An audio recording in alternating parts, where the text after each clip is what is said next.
¿Sabes analizar e interpretar correctamente las relaciones cuantitativas que se dan en una reacción química? Prepara tus materiales que hoy lo descubriremos. Para este encuentro necesitarás tu cuaderno de trabajo, lápiz y lapicero, una tabla periódica y una calculadora científica.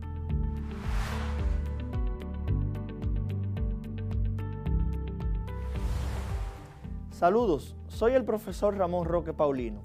En este encuentro vamos a continuar con uno de los temas más importantes dentro del mundo de la química, el cual nos permitirá analizar e interpretar las relaciones cuantitativas que se dan entre reactivos y productos en una reacción química. Hablaremos de estequiometría. Suena interesante, ¿verdad? Manos a la química. Cuando finalice este encuentro, estarás en condiciones de reconocer problemas y situaciones de tu entorno y darles explicaciones utilizando los principios fundamentales de la química. En encuentros anteriores trabajamos muchos aspectos que nos permiten entender mejor la estequiometría de una reacción química. Recuerda que la finalidad de la estequiometría es el cálculo de las relaciones cuantitativas entre los reactivos y los productos en el transcurso de una reacción química. Para ello, hemos trabajado mucho con ecuaciones químicas. Analizamos el concepto de masa molecular, el concepto de mol, de masa molar, el número de Avogadro, entre otros. Hoy dedicaremos este encuentro a comprender el procedimiento para realizar conversiones entre las unidades de medición de sustancias involucradas en las reacciones químicas.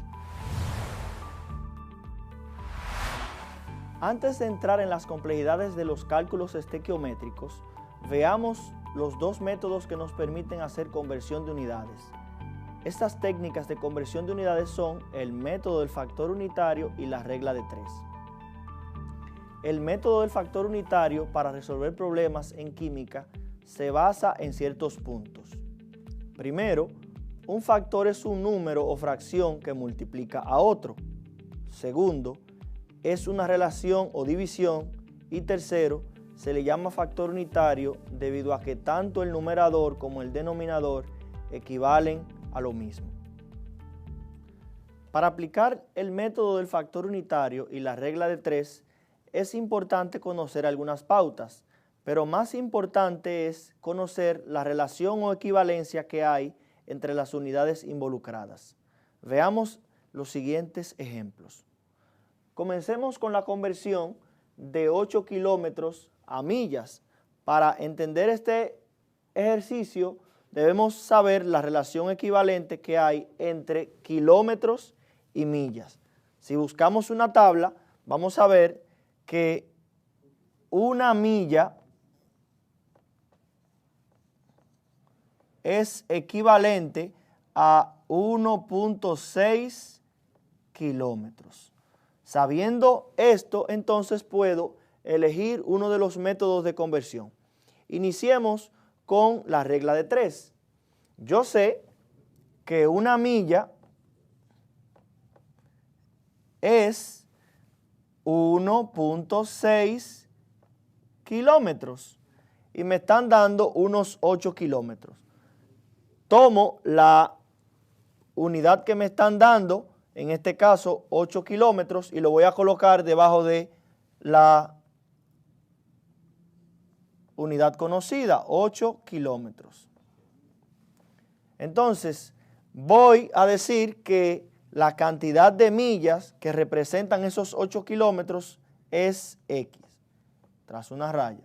Entonces, de ahí voy a despejar a X. X será igual a, paso una raya, en el numerador de esta ecuación voy a colocar 8 kilómetros que multiplican a una milla, dividido entre 1.6 kilómetros. Haciendo esto, entonces, kilómetro entre kilómetro da a 1 y entonces logro cancelar la unidad, digamos en este caso indeseada, y entonces me queda milla.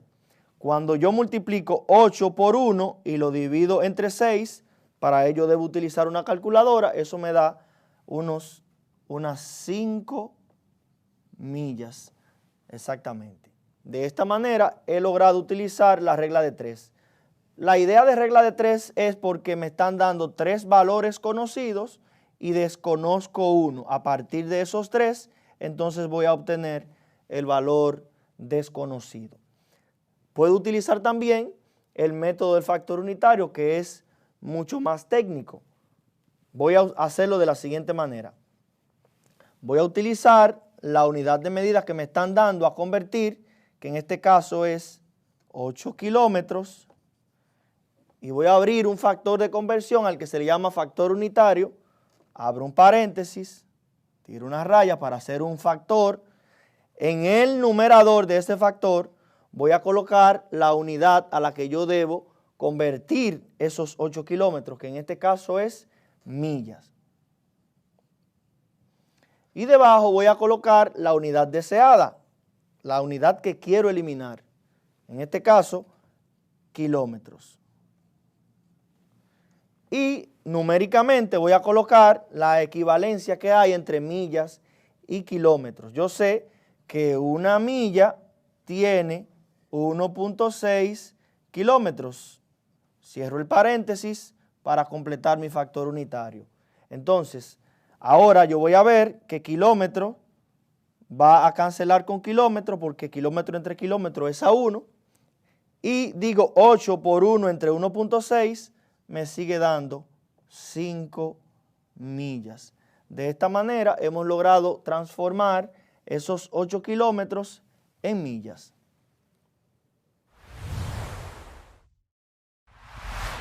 Veamos otro ejemplo de aplicación del método del factor unitario y de la regla de 3. Ahora vamos a convertir 2.3 kilogramos a gramos. Siempre debo saber la equivalencia que hay entre una unidad y otra. Yo sé que 1 kilogramo es equivalente a 1000 gramos. Partiendo de esa información, entonces, comencemos con la utilización de la regla de 3. Yo sé, entonces, que 1 kilogramo es 1000 gramos. Me están dando a convertir 2.3 kilogramos. Voy a ubicar en la relación que ya he colocado dónde está kilogramo para colocar esta unidad aquí. Entonces digo 2.3 kilogramos es X gramos, porque es la unidad de medida que estoy buscando. Entonces, despejo a X de la siguiente manera, digo que X es igual, paso una raya para generar un cociente y entonces debajo coloco lo que está en la diagonal opuesta, digamos, en la diagonal de X, en este caso es 1 kilogramo, y arriba voy a colocar multiplicando los dos datos que me quedan, que en este caso es 2.3 kilogramos multiplicado con 1000 gramos. Entonces, cuando yo hago esta división, kilogramo entre kilogramo da 1, en este caso lo cancelo y me queda la unidad deseada que es gramos. Digo 2.3 por 1000 entre 1, eso me va a dar unos 2300 gramos cuando yo utilice mi calculadora. De esta manera hemos aplicado la regla de 3. Aplicando ahora el método del factor unitario, entonces coloco la unidad que me están dando, la cantidad de masas que me están dando, que en este caso es 2.3 kilogramos, abro un paréntesis para generar el factor unitario. En el numerador voy a colocar la unidad de medida que yo quiero como resultado, que en este caso es gramos, y debajo la unidad de medida que quiero cancelar, que en este caso es kilogramos. Busco la relación que hay, la equivalencia que hay entre kilogramos y gramos. En este caso yo sé que 1 kilogramo son 1000 gramos. Cierro el paréntesis para terminar el factor unitario, porque 1000 gramos es lo mismo que 1 kilogramo. En consecuencia, lo que estoy haciendo es multiplicando por 1. Y cuando hago este ejercicio, kilogramo entre kilogramo da a 1. En este caso lo cancelo. Y me queda el producto de 2.3 por 1000 entre 1, que me da 2300 gramos. El mismo resultado. La elección de un método y otro va a depender de las complejidades del problema o ejercicio que estemos trabajando.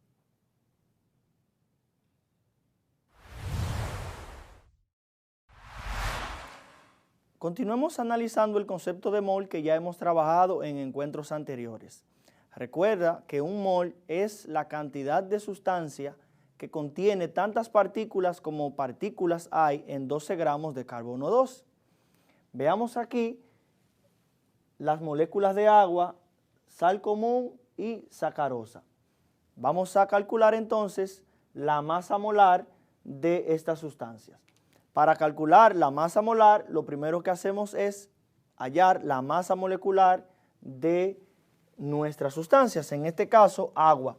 Para calcular la masa molecular, multiplicamos la cantidad de átomos de cada elemento por su masa atómica. Aproximadamente la del hidrógeno es 1 UMA, decimos entonces que 2 por 1 nos da 2 unidades de masa atómica. En este caso tenemos un solo oxígeno, su masa atómica es 15.99 UMA, aproximadamente entonces decimos 16, 1 por 16 unidades de masa atómica, y eso nos da 16 UMA. La masa molecular del agua es entonces 2 más 16, sería 18 unidades de masa atómica. Para obtener la masa molar del agua, entonces, solamente tenemos que tomar el número de aquí, que es 18, y decir, en vez de 18 UMA, gramos por mol. En este caso, esa sería la masa de un mol de agua. ¿Cuánto es la masa de un mol de cloruro de sodio? El mismo procedimiento. Decimos la masa del sodio, que en este caso, utilizando una tabla periódica, yo puedo darme cuenta que es aproximadamente 23 UMA, digo 1 por 23 unidades de masa atómica, eso me va a dar 23 UMA, y un átomo de cloro por la masa atómica del cloro, que en este caso es 35.45, redondeando sería 35 unidades de masa atómica. 1 por 35 me da 35 UMA, sumo ambos valores y eso me da un total de 58 unidades de masa atómica como masa molecular. Para convertir esa masa molecular en masa molar, digo 58 gramos por cada mol. De esta manera, la masa molar del cloruro de sodio es 58 gramos. Te dejo a ti entonces que calcules la masa molar de la sacarosa. En lo adelante vamos a ver en términos reales cuántos gramos de agua necesitamos para obtener un mol de esta sustancia. Recuerda también que en un mol de cualquier sustancia tenemos 6.02 por 10 a la 23 partículas. Y que a esta constante es la que llamamos el número de Avogadro.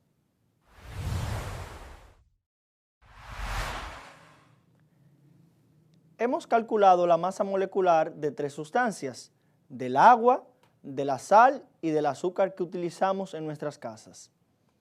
Vemos que la masa molecular de estas sustancias puede ser expresada en términos de la masa molar. Ahora, hemos utilizado una balanza para calcular o medir la masa de un mol de cada una de estas sustancias. Utilizando la balanza hemos medido la masa de un mol de agua. De esta manera, en apariencia, puede verse un mol de agua, que son 18 gramos. También, utilizando la balanza, medimos la masa de un mol de sal.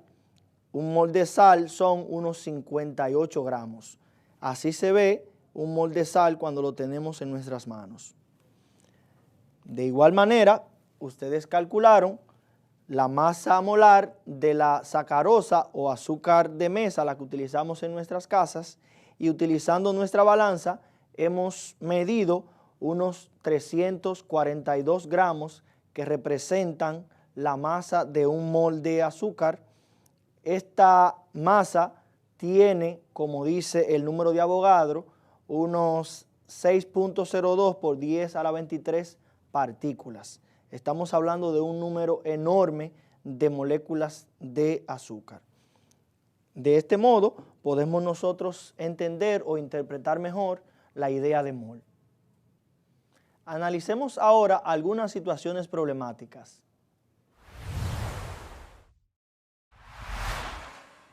Andrés, un estudiante de quinto grado de secundaria, tiene una barra de cobre de unos 190.62 gramos y este quiere saber cuántos átomos de este metal habrían allí. Para resolver la situación que nos ha planteado Andrés, debemos primero saber la masa de un mol de cobre. Para saber la masa de un mol de cobre vamos a la tabla periódica y buscamos su masa atómica en este caso.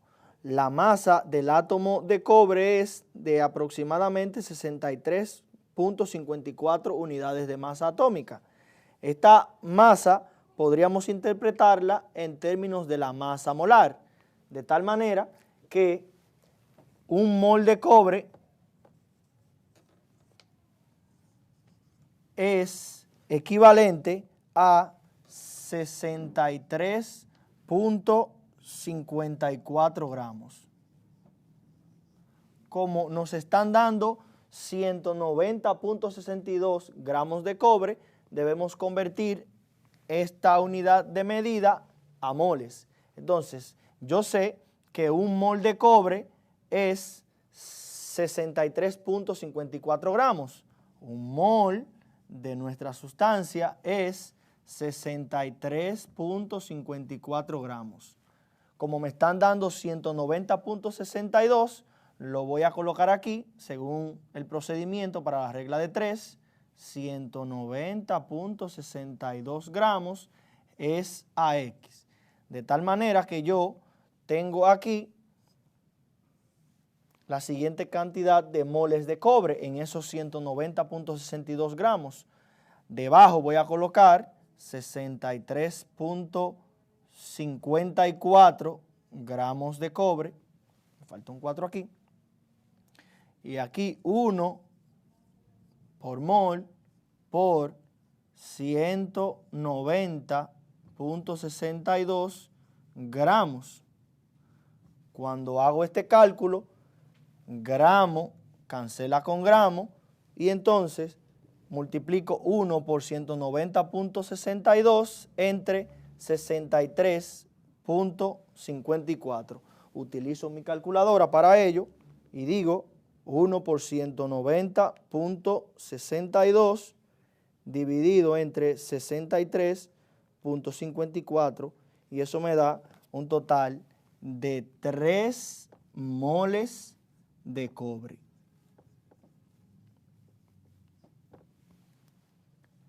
Para saber la cantidad de átomos de cobre que habrían en esos 190.62 gramos, entonces utilizo el número de Avogadro. Yo sé que en un mol de cualquier sustancia hay 6.02 por 10 a la 23 átomos o moléculas, en este caso átomos de cobre, y como tengo 3 moles, basta con multiplicar ese número por 3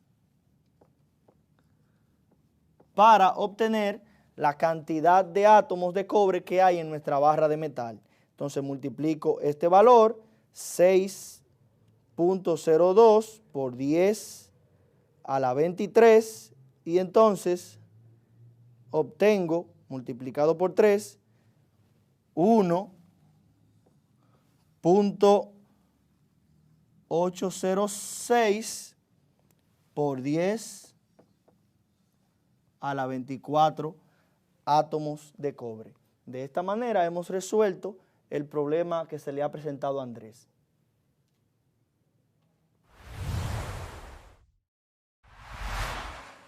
Veamos lo que hemos aprendido hoy. Identificamos dos métodos sencillos para poder hacer conversión de unidades, la regla de 3 y el método del factor unitario. Y trabajamos a profundidad el concepto de masa molecular, masa molar y el número de Avogadro.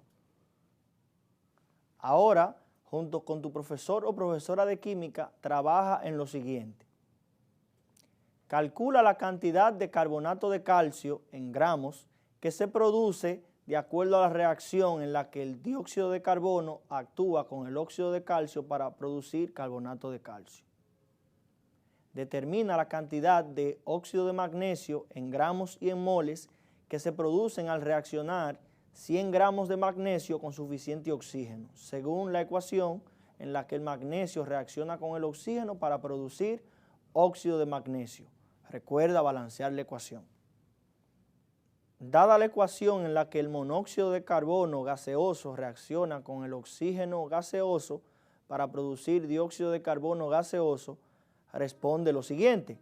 Primero, si se tienen 50 moles de monóxido de carbono, ¿cuántos moles de oxígeno se necesitan para transformarlo en dióxido de carbono? Segundo, si se obtuvieron 100 gramos de dióxido de carbono, ¿cuántos gramos de oxígeno fueron utilizados?